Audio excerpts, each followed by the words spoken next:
Hello, everybody. This is Kenny Cummins here of Chilling with Kenny C right here on TMV Cafe, bringing you entertainment to your ears. And joining me is a longtime friend of mine. She is a recording artist originally from Eastern Kentucky, as you can tell on her shirt. She's went on to become a household name as a solo artist. Last year, she released the Sturgill Simpson produced record Kentucky Blue. And this year, she's going the bluegrass route with her bluegrass record, Kentucky Bluegrass. And she's about to go on tour starting in April. And I'm so excited to have Miss Brit Taylor with me right now. Hello, Brit. Hey, thanks so much for having me. It's been a long time coming. Yeah. Since 2020 when you released your first solo record, and I've Yeah, seen you nearly every year, whether it's at the Burr or whether it's Whalebird. I've seen you at least once a year. It's like yeah. it's mandated that I see you. It's become a mandate at this point. But how are you, Miss Taylor?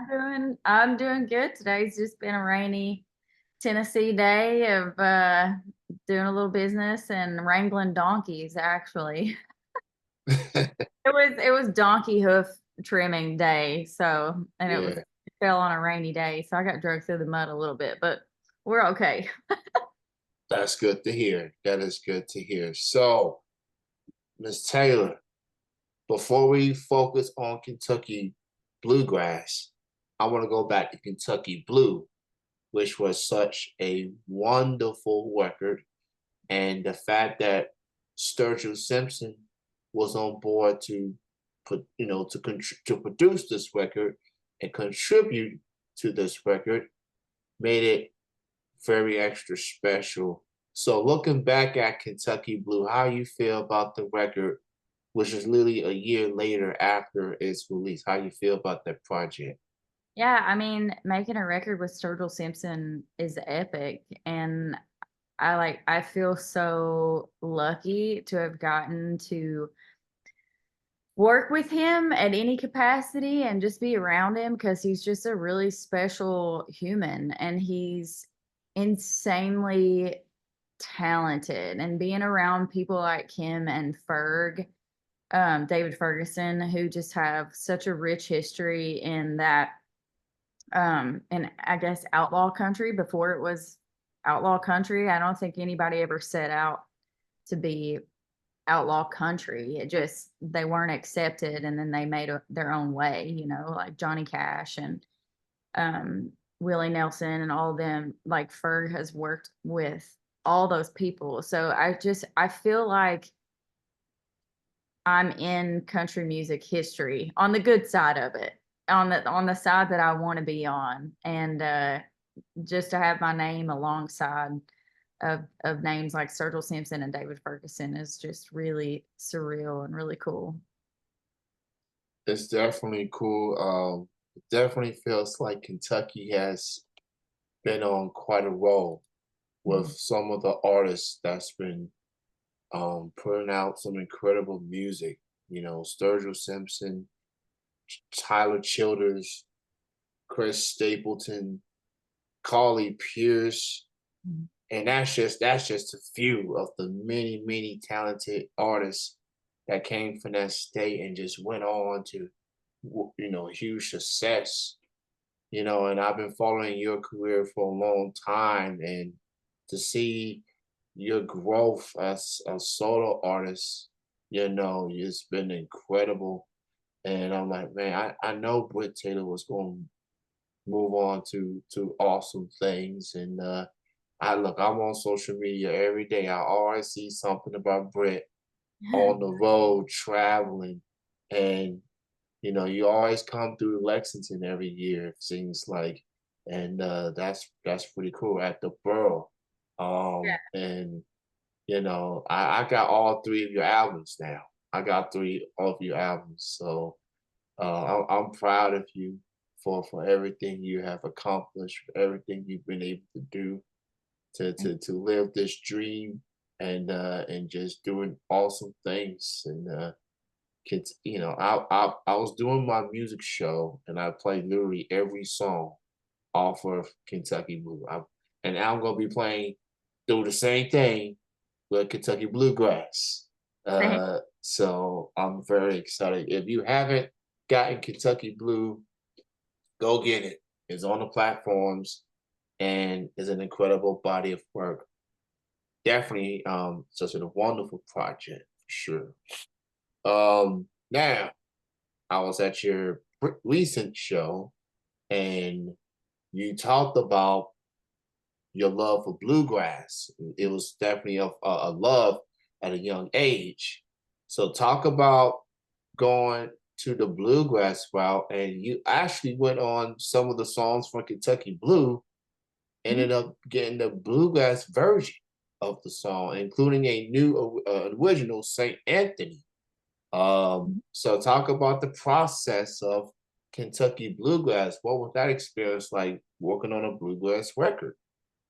Yeah, it's just something I always wanted to do. I didn't think it would happen so fast. I thought it would definitely be like later in my career, but when Adam and I were on tour, it just popped in my head that we should go in and record a few bluegrass tunes, like just remake some from Kentucky Blue and put about next year. This was May of last year. So my record had only been out a few months. And I was like, we could put it out on the year anniversary of Kentucky Blue and have it be like a new project on its own, but also a project to help push other people that might not have been marketed Kentucky Blue, because maybe it was marketed more as a country record and not roots and bluegrass. But I think that I share um, an audience like with those two genres. So I was like, I think that'll bring more people to the record.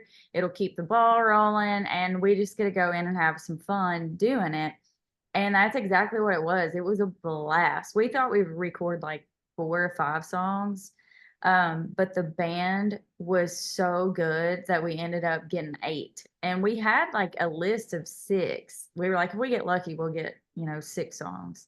And we were like, we had all this extra time, and I was like, oh my gosh, what about this one? Like just throwing songs on there at the last minute, just trying to use up all the time that we had because we were just having so much fun. And I think it has worked. Like there's a lot of people that are finding me through these bluegrass and roots routes that had no idea that there is a Kentucky Blue, that this is part two. They had no clue. So they're going back and getting to listen to the Sturgill record and enjoy, these 3 new songs that are on Kentucky Bluegrass. And yeah, it was a blast. It was so much fun getting to work with my husband. He produced it and played upright bass on it. And if anybody's seen me out on tour, he's always playing bass with me and singing and making his own project, and he's doing all the stuff too.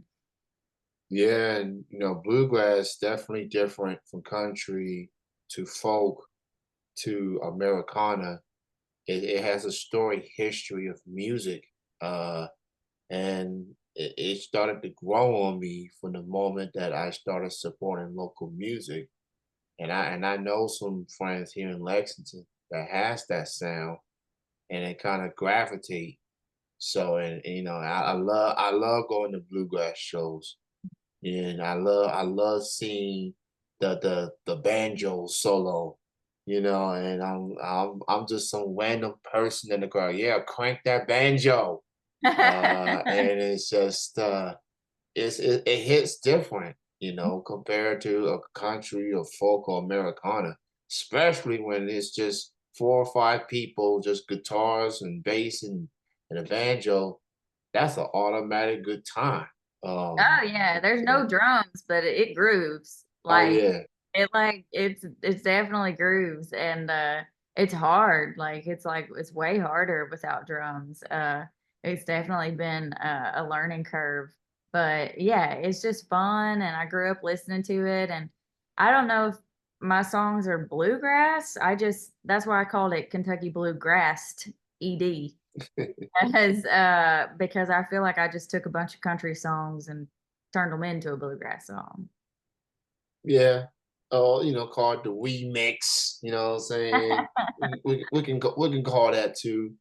Uh, so Kentucky Bluegrass is available on all the streaming platforms as well. Make sure you go buy it, especially when she hits the road on this tour. I'm one of the fortunate ones to get a copy already. I'm glad people like you are still doing CDs because I know we live in streaming times, and I get it, but it's always satisfying getting a CD copy, especially for indie artists like yourself.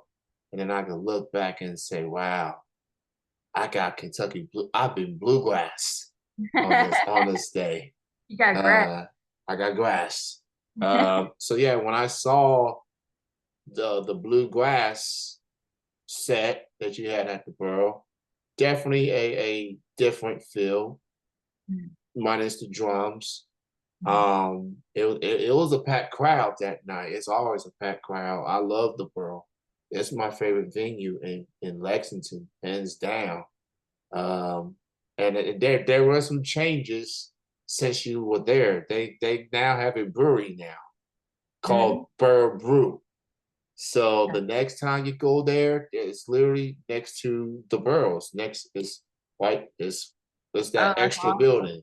So they just opened it just last weekend. Oh, rad. So it's the Burrows booming this Yeah, year. I love So the Whirl. Like, it's so much fun.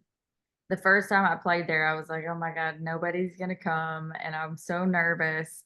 But there's more and more people that come every time, and it's been a pretty packed house every time, and it's really fun and to see a bunch of familiar faces, and a lot of people from East Kentucky end up coming to Lexington and seeing the show, so it's always a good time. I want to give a shout out to your mom because she always recognized me at these Burrow shows. I guess I'm the only brother that be on these shows. So I'm I'm not that hard to find, I guess, but hey, I stand out. What can I say? But you're But also really, really tall. yes, that You're like helps. tall like my husband. 6 foot. I'm about 6'5". I like to say six Oh. six. I like to say I'm 6'6", but that's a bit of an over exaggeration. So I go at 6'5". So you actually got some shows coming up before you go on this tour, which is in April. You got some shows coming up in March. Mhm, Then your next show, speaking of the aforementioned Kentucky, mhm. you're gonna be at Thatcher Barbecue Company at Slade on the 16th. You'll Yep, be at the SKY Pack at Bowling Green on the 21st. mhm, You Britney will be shirt at and then you will be at Bloomington, Illinois on the 22nd. Then you'll be at Mount Vernon, Kentucky on the 23rd. You'll be at Marietta, Ohio on the 24th. And then April the 3rd is when the tour begins. Oh, yeah. So what's it like going on these tours and just city to city traveling and like how do you get through it? Like with everything, with all the hard work that you put in, and it's like, oh, there's more work to be done. Like, how's And it feel going on these tours? it feels really good. It's been a long time coming. I've done the whole Nashville thing a very old school way. I got to Nashville in '07 and just put my head down and I started writing songs. Like that's the only thing that I knew for certain that I wanted to do. I wanted to be a songwriter and I wanted to be record great songs, whether I wrote them or whether somebody else wrote them. Like it was always about the song. And it was get a publishing deal or a production deal and get a record deal and then put a record out and then you go on tour, which is very traditional. And there's all kinds of routes to success in the music industry. And Tyler, he just started touring like crazy. And that's like how some people do the whole thing. But I've never gotten to do that yet. I've just been writing songs for the past 17 years and just really started touring last year. Cause even when I put my first record out in 2020, there was no touring. I couldn't tour that record. Everything was shut down. So Yeah. last year was my first real taste, and it was so much fun. Somehow, I people are like, "Oh my god, you did so much last year. Like, how did you do that?" And I'm like, "Really? I just gotta always feel like I'm not doing enough, but I guess I did do a lot." And like we spent 3 weeks on the West Coast from Vancouver all the way down to San Diego, and we just went all over, and then we're back out west with JC Daniels, Colorado, New Mexico, California. We're all over the place, and I'm really excited. I'm nervous. Uh, I don't know. I try to not think about it too much. Like if I look at that show flyer with all those dates, I'm gonna have a panic attack. But I'm so excited. Like I can't wait. But I can only focus on like 1 or 2 dates at a time. And that's how I go. That's how I get through it all. Yeah. Um, one step at a time or one day at a time. It definitely sounds cliche to say, but in your case, as an independent musician, like it's you work very hard on putting out this record, going a different route.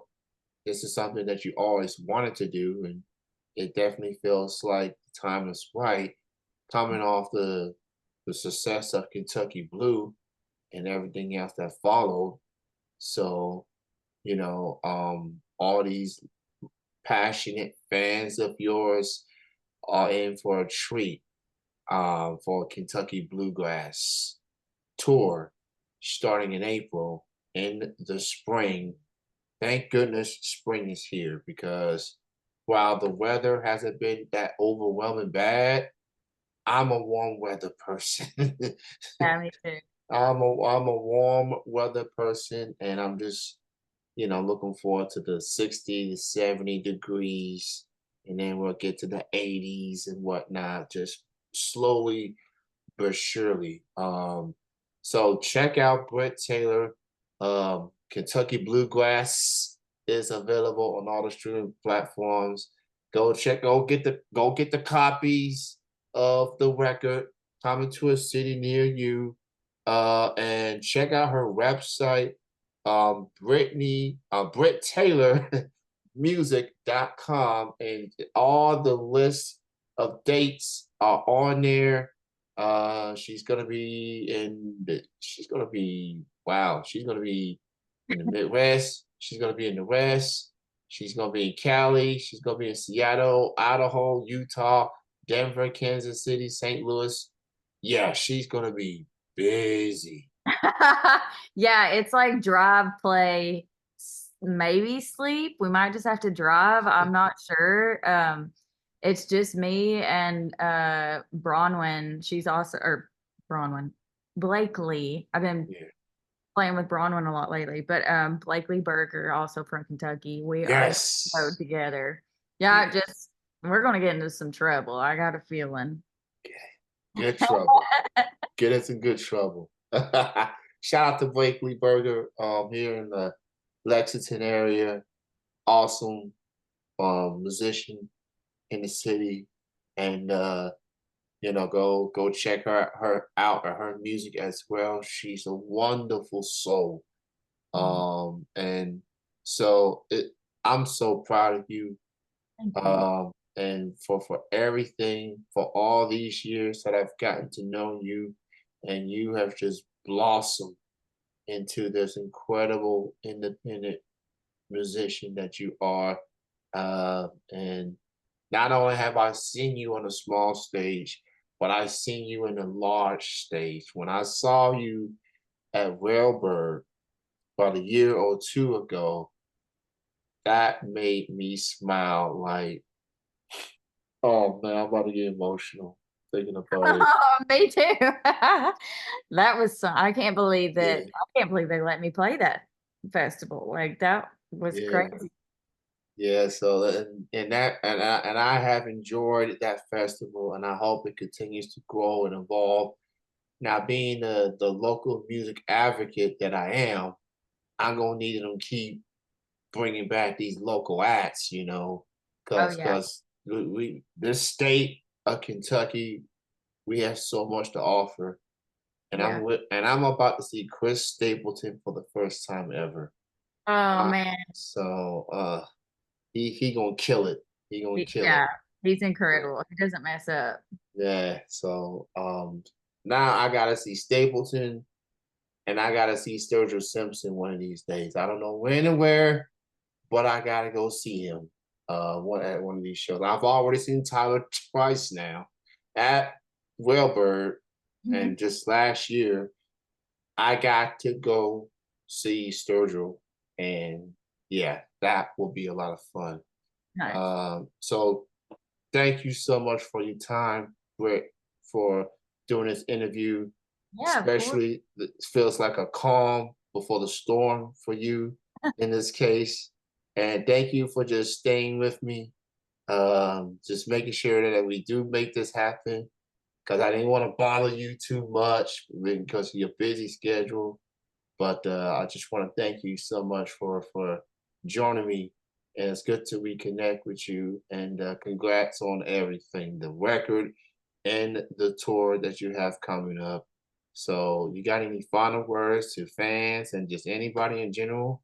Man, I just appreciate you and people like you that have been coming to my shows since I was, playing on Broadway in Nashville. I did that for a really long time, and there's been a lot of people that have watched me evolve and change and go from black hair and bangs to back to my natural color, and it's just I'm just so grateful that people have stuck it out with me and are here for the new music and sharing my music with their friends and put me on their podcast or writing about it.